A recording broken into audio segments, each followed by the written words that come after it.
mind and military intelligence, I cringe when I heard those two words forced together in any sense. Polar opposites, yet entangled awkwardly and hopelessly in the same phrase like two 20-somethings on a borrowed waterbed.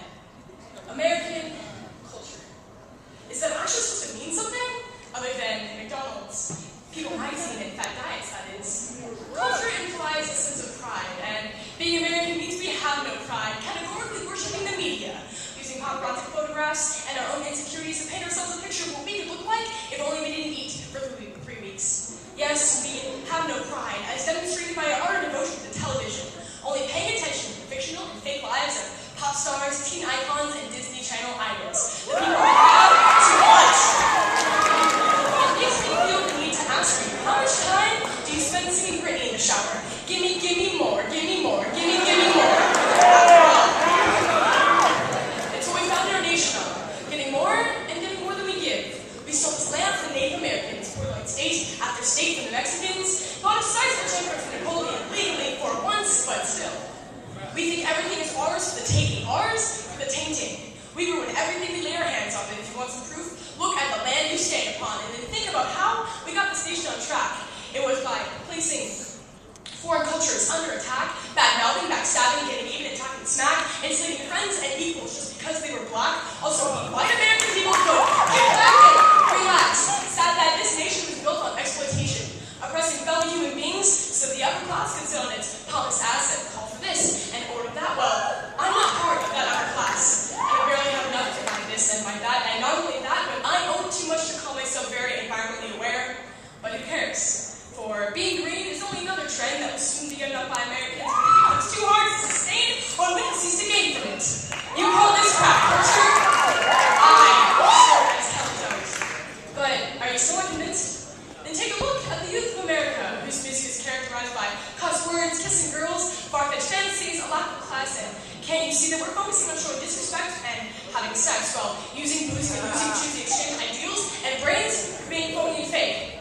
Take a look at the youth of America, whose well-being and future are well illustrated by statistics and cold, hard facts. More kids can recognize Ronald McDonald's famed countenance than George Washington's. And over 60% of Americans' kids are unhealthily overweight to the point of obesity, and a majority of children aged 12 to 17 spend approximately 3 hours glued to the television a day. Just take a look at our youth, who are believed to be rich, spoiled, and egocentric, and I don't disbelieve it. Because I have heard 5th graders voice their urgent desires for their BlackBerry cell phones during a 5-hour hike in the wilderness, where the tantalizing beauty of technology is evidently more important than the natural, breathtaking majesticness, magnificence of our planet.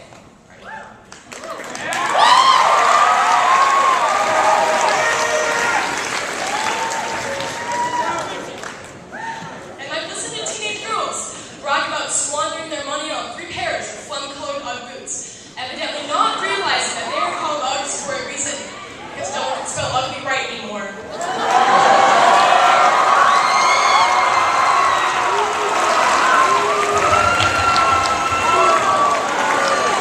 because I know a guy who rolled $100 in 15 minutes flat and then has no problems calling his parents to wire more money into his account.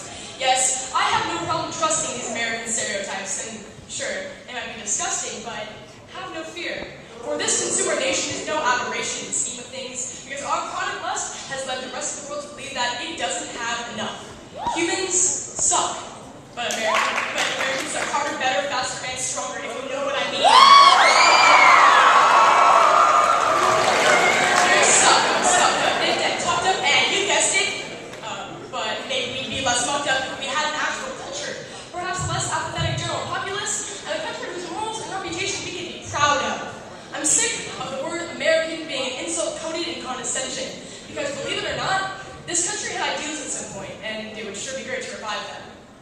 And sure, America is the free world, the place where a mission can thrive, where all humans and cultures are represented and appreciated, but free is only free if people are intelligent and motivated enough to keep it that way, and ambition can only thrive if people actually have ambitions, and it seems like the only culture not being represented in America is its own. So maybe we should focus on preheating the melting pot, so the average individual can get a taste of what culture should be. Because I'd like to see Americans devoted to something besides sitcoms, Starbucks, and this